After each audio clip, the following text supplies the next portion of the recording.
This is so funny. I'm naked talking about philosophy.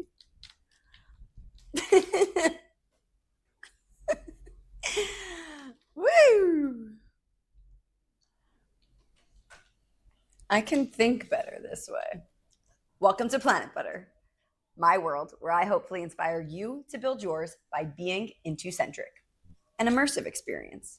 Every episode is designed to provoke consciousness through entertaining perspectives and applied Intucentric philosophy, while recorded in a variety of international locations as I embody my Intucentric way. You reflect on yours, and together we visit other worlds for occasional guest episodes and learn something cool. I'm Jordan Alexandra Blizzard Planet. This is from my planet to yours. Less of a podcast, more of a variety show, and a very funny approach to a documentary series. Thanks for joining me in episode 119, where I'm going to share with you a social experiment that I am currently conducting and reveal to you this new location. First, we did a Planit Butter giveaway this week to my first Instagram subscriber to correctly guess this current location. Shout out to Sean W. He won a copy of my new book, Intucentric, and his correct guess is, drumroll, Bali, Indonesia. That's right, guys. Bali has called us here again. Woo! And you know, a Bali call is always big, bold, and full of surprises. So, that said, the social experiment I will be sharing with you guys for this week's episode. Welcome to Bali. Welcome to the bikini episodes. Well, we did one in Brazil too, I think. Yeah. Nonetheless, this is my new bikini, so I was really excited to wear it for the show. So, social experiment. When I got the Bali call, my intuitive Bali call, I had to be very, very careful because the way I travel this earth, as you guys, if you've been watching, know, and if you're new here, I travel the world in my Intucentric way. My Intucentric way is naturally, the definition of being Intucentric is leading with our intuition while prioritizing self-control and self-expression. The result is in the best interest of all. My Intucentric way has led me down this fabulous path of traveling this earth. I literally am just gravitating to all these different places. And I say I don't choose where I go, I choose to listen. And so I have to be very cautious about Bali specifically because over the last couple of years, I've spent the most amount of time in Bali. And so that amount of time, while time is subjective, it's become a new baseline for me. So that means Bali has become my new comfort level. So as I'm traveling this world, intuitively navigating which locations to go to, sometimes Bali will come up when it is not actually the call from Bali. So I have to be very mindful because I had one time when I was in Florida where I thought I got the Bali call and I did not get the Bali call. And I booked a flight which was not aligned because I was not meant to go to Bali. I knew where I was meant to go, but I was kind of like, I don't know. It was like, my conditioned mind was like battling and it was like, well, why would I go there? I don't know. And it's like, I never know why I go places. I never know what, I just follow the pull and I trust myself and the universe knowing I'm on the right path.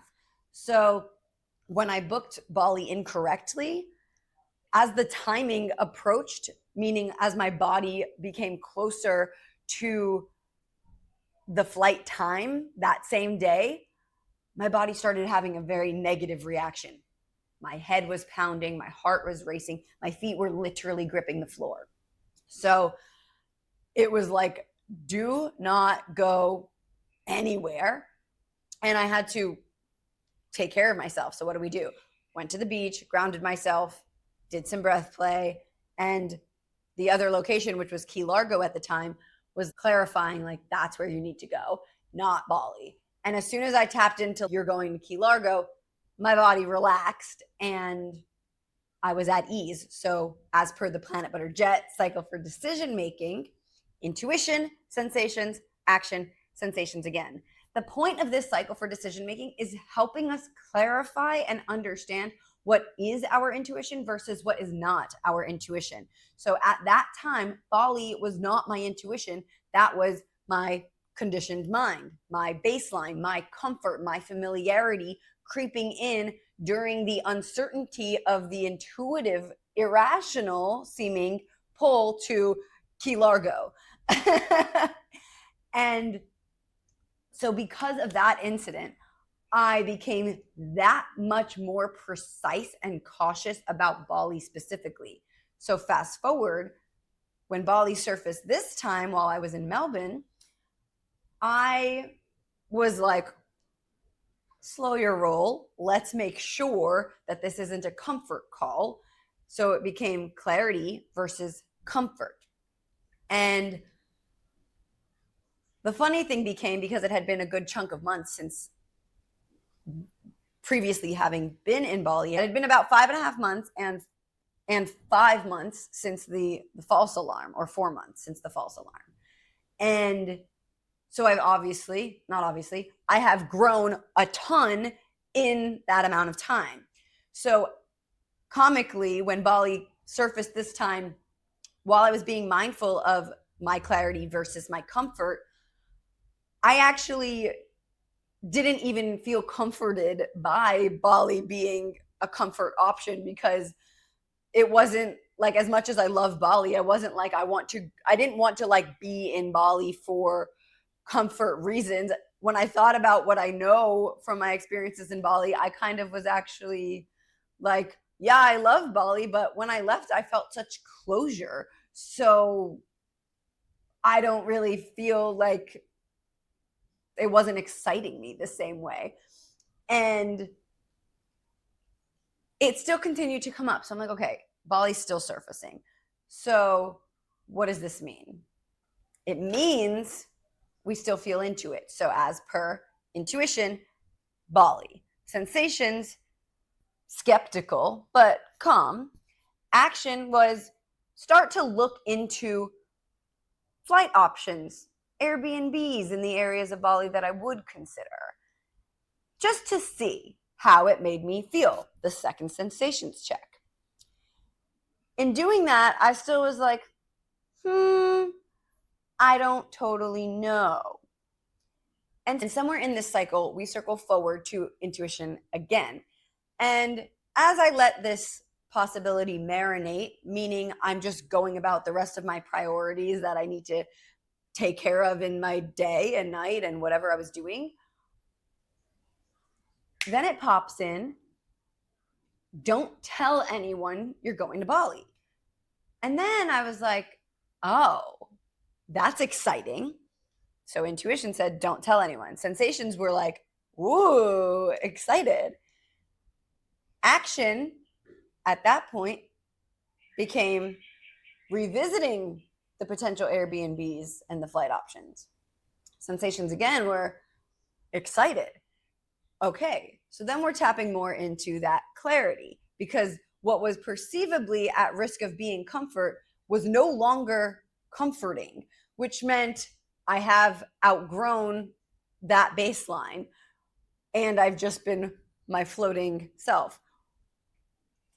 And this meant that this intuitive pull to Bali seemingly became clarity. And the idea of treating it like brand fucking new by not telling a soul, as if I'm going to other places in the world where I don't know people. Don't tell anyone, Jordan. And I was like, ooh, I love that, especially because I'm already quite equipped within myself, as I treat each day like it's new. And it sounds obvious, every day is new, but reflect on your Intucentric way and consider whether you're genuinely treating each day like it's new, or if you're doing a lot of things on perhaps your version of an autopilot. So consider that. Our routines can be listening to our intuition. Yeah, which would be equivalent to treating each day like it's new. Very Intucentric. So, with my clarity and clarity of Bali being yes, this is clarity, it is not comfort, and with the excitement of this now social experiment, don't tell anybody. So, what we did was we did not post on social media, we did not text any friends, nothing. Pure Jordan signal. And Bali is a very special place to even be able to execute such a thing. So what a special and rare experience to enter a place like Bali, where I do know a lot of people and the energy is so freaking potent here. Like, just see who I cross paths with. What wavelength am I operating on now in this new Bali, new Jordan, new Bali? And that became something I was saying to myself, a little mantra I created. So I'm like, new Jordan, new Bali, new journey, new Jordan, new Bali, new journey. And I can see from the patterns of my existence, from the documentation of this marvelous show and my Intucentric way of analyzing my existence and taking action towards my ideal self,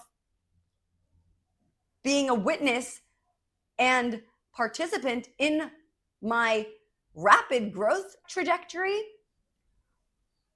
my excitement for like what the hell Bali will show me, treating it like it's brand freaking new, and it's my favorite holiday, Nyepi. Whew, I'm so excited. So I come to Bali. I don't tell a soul. I do all the things that I said I would do. And so each day has made for a really cool social experiment, and it is still developing as usual. This episode is not going to have like some, I don't know. We don't know where the episode's going to take us, do we? We never do.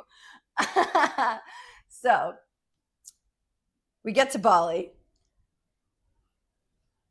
I treat it totally new, like as if I didn't even know anything about it. So that part I kind of had to act. Like I had to act like I didn't know, because truthfully, I do know Bali and I do know people. The point of the experiment was to see who I'd cross paths with, because I know inevitably I'm going to cross paths with people that I know. The trick was to not announce it. I wasn't going to send out any signal other than my presence. And so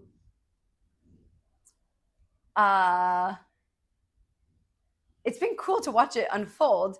And the first day, though, I wanted to just really be like, I don't know anything. Like, I didn't know what gym to go to. I didn't know the good restaurants. Like, I just wanted to feel where I was naturally pulled, rather than I know this is good, I'm going to go eat here. Or I've heard this is good, I'm going to go work out there.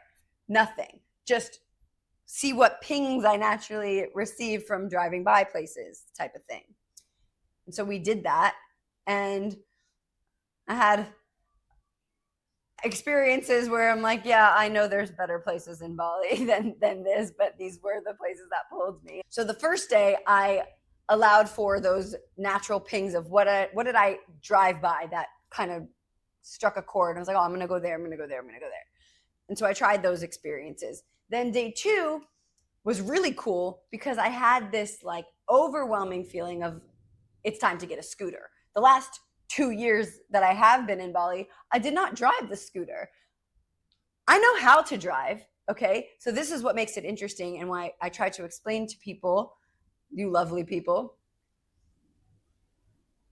the strength of our intuition.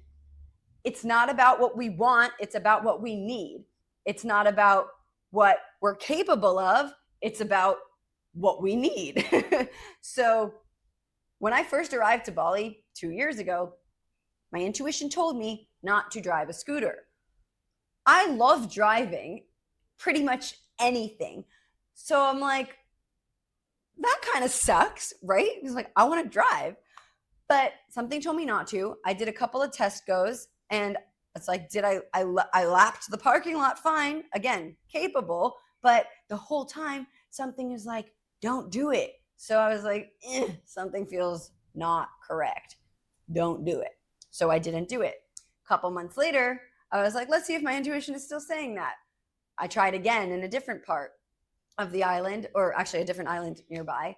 And at that time, unfortunately, I had a baby accident and I couldn't walk. Thankfully, it was only 2 weeks and it was a light injury, but I got injured, right? Because I didn't listen to my intuition. It was not time to drive a scooter. So again, despite my love for driving, despite wanting to drive, despite being capable of driving, intuition said no. And then when I disregarded it, I was shut down. So that said, with it becoming time to drive, I was like, oh, cool. New Jordan, new Bali, new journey. And so I got a scooter and I was so excited because I'm like, oh, it's time to drive. Yay, Bali driving.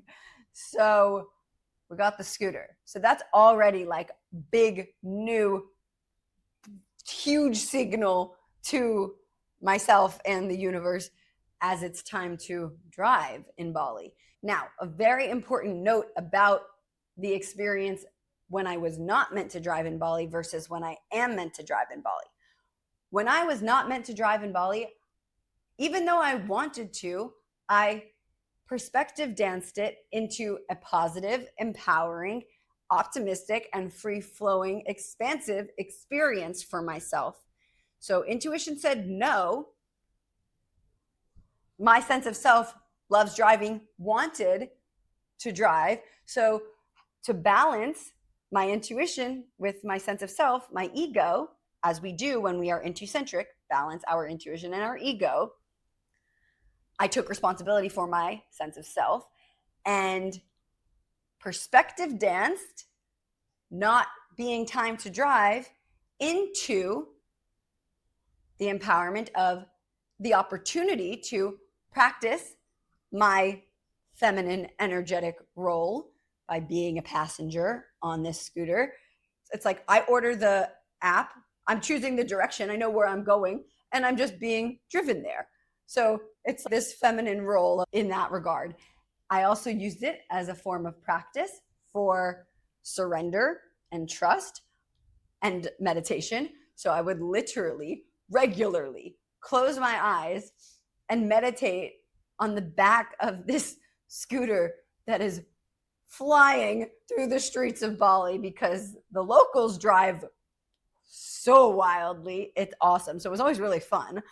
But what a practice, surrender, trust, and meditation. Because to a certain extent, my life was literally in the hands of whoever was driving me. I would also always say that I love to see the rice fields and the new restaurants or the stores or the people. Like there's opportunity no matter what seat I was in. So that became the balance. Anyway, this time, Bali, time to drive, treating it like new. After I got the scooter, I went for a little drive, stumbled into a place that I hadn't been to that was not built when I was last here, and crossed paths with my first group of people that I wasn't surprised I was seeing, but immediately informed me of the mirror of the wavelength that I showed up to Bali with. It was a great wavelength because it was people who are doing cool things in the world that I admire, and they're huge Planit Butter supporters. So that's a good wavelength to be riding. And over the next few days, I continued crossing paths with certain people that, again, I'm not surprised to be crossing paths with, yet the power of the crossing of the paths was that much more strong because I didn't launch any signal other than my own existence. I did not reach out to anybody. I did not post on social media.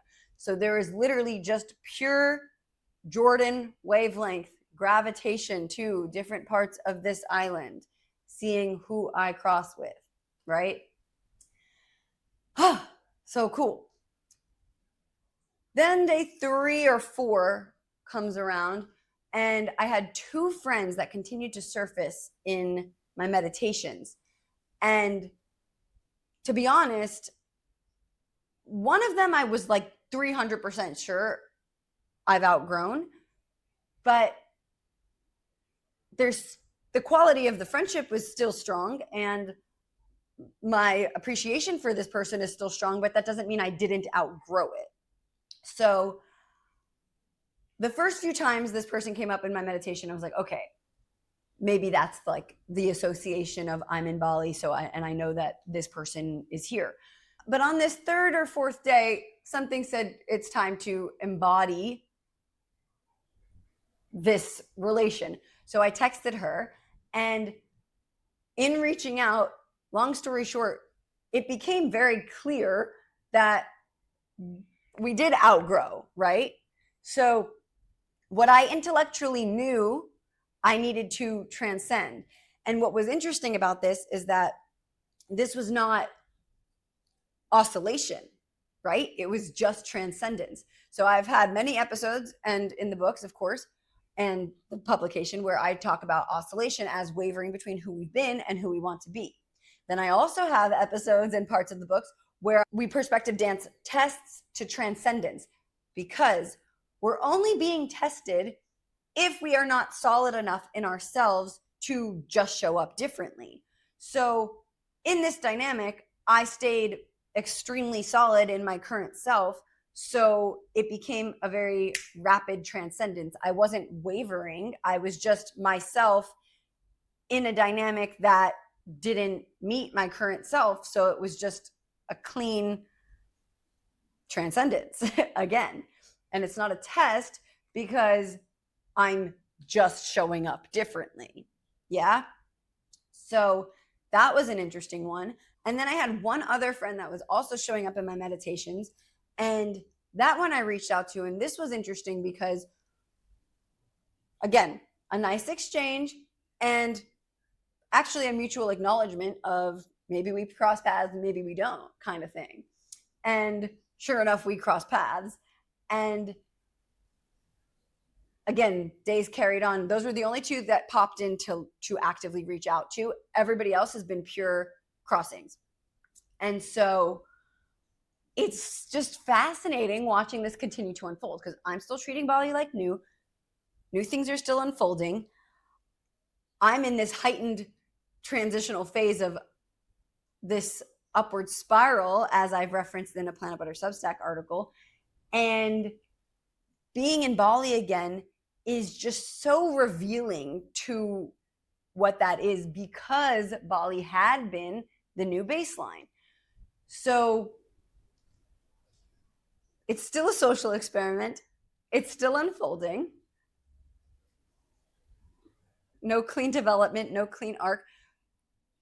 But I will say right now, I'm hesitant to share this, but it's popping in. So another interesting layer, guys. You may or may not, or you may now remember or know, we have a romantic mirror in the mix from Bali, and I shared his existence in episodes from a while back around the quantum jump episodes as it related to the development of the book Intucentric in its earliest developmental phases. And what's so fascinating is that I've been seeing people that resemble this person, like aggressively. One time I literally had to stop my scooter to be like, huh? But also, I also don't think anybody looks just like him, but it's the resemblance. Like there's something that's resembling this person. And it's been almost every day for the last 3 days where I'm like, oh, are we about to cross paths with that one? Because that's kind of crazy. And the thing is, why that becomes relevant to all of this wavelength social experiment mix of goodness is because my dynamic with this person is entirely built off of crossing paths and operating on apparently the same similar wavelengths. The entire dynamic, only from crossing paths. And so for me to be doing this social experiment and then receiving people who resemble this person in the place where we have knowingly crossed paths, I'm like, huh, is he about to show up? Like, that's crazy. But also, it wouldn't be crazy. That's the thing. It's crazy to me from a human standpoint of like, I haven't seen this person in a really long time. But the energetic imprint is so fucking strong, and the development of the dynamic being based on crossing paths speaks volumes to me and clearly to him, because it takes two to dynamic. So it's so fascinating. So again, I was kind of hesitant to share that one, but it's true. So we'll see. Otherwise, I'm just seeing people that look like this person and we don't know why. Well, either way, we don't know why. Anyway, that was the last bit. Whoa, big wasp. What are you doing, baby?